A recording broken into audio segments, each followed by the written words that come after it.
Kung araw, panibagong vlog na naman po tayo mga ka-agri. So, nandito na naman po tayo sa ating binubuong farm or dinidevelop na farm.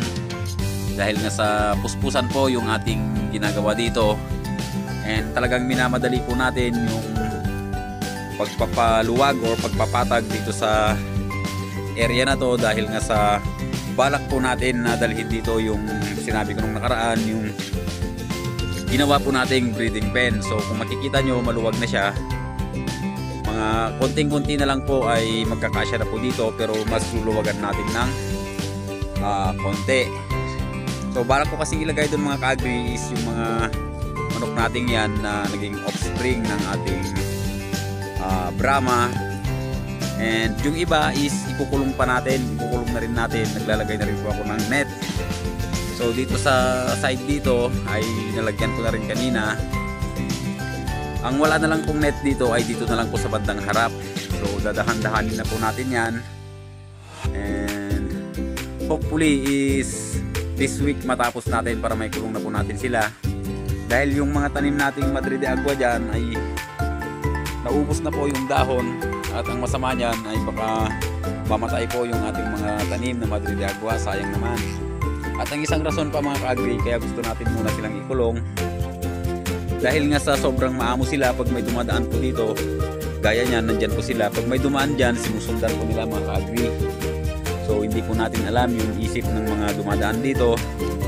Baka mawalan na lang tayo ng alaga. And mayroon pa tayong isang dito mga ka-agri. Yung isang problema natin dito is yung source of electricity. So nakapag-apply na po kami, baka hanggang December ay magkakaroon na po tayo ng dito, ng source ng electricity.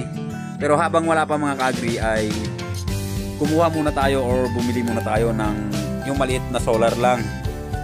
So ito muna yung gagamitin nating pailaw para naman po hindi madilim dito sa area dito. So dalawa yung binibili ko, kaya lang isa lang naman yung dumating, kaya lang order kasi yan mga ka-agri. Isa lang yung dumating ngayon, kaya yan lang muna yung kakabit natin. So kakabit natin ngayon para naman hindi masyadong madilim dito sa ating area. And good news pala mga ka-agri, may nag-start na pong mangitlog dito sa ating pugaran. So may isa na po. So pumapasok-pasok na kanina yung isa, kaya lang hindi naman nagtuloy na mangitlog. So, ang problema natin dyan, baka dyan na nangingitlog sa bandang labas. So masukal kasi itong mga ka-agri, yun yung magiging problema natin dyan.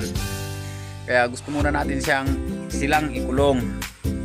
And ang balak nga natin mga ka-agri, dahil marami po tayong dating hagwire na pwedeng mailagay dito. So babakuran natin siguro dito sa bandang likod na ito mga ka-agri ng hagwire. Tapos lalagyan natin ng net para i-range na lang natin sila mga ka-agri, dahil mahirap na baka mawalan nga tayo ng mga alaga dito. Di bale pag may na dito mga ka-agri, may kuryente na, ay magpapa na po tayo dito ng kubo. So yun ang gusto kong mauna talaga, itong kubo natin. Kaya lang ay na-delay na po ng na-delay. Kasi dapat August is may patayo natin yung kubo natin dito. Or sorry, July pala dapat may patayo na natin yung kubo natin dito. So dahil nga sa ulan ng ulan, hindi natin matapos-tapos yung ating pinapatag na paglalagyan ng ating kubo, at yung mga materialista na nagagamitin natin ditong kawayan ay baka masira. Kaya inuna na lang po natin na itayo yung ating pabahay ng manok. So at least nandyan na siya, and napapakinabangan na natin mga ka-agri. And ayun lang sa araw na to mga ka-agri, bali tutuloy na po natin yung ating ginagawa. And yung natin, yung solar is ikakabit muna natin.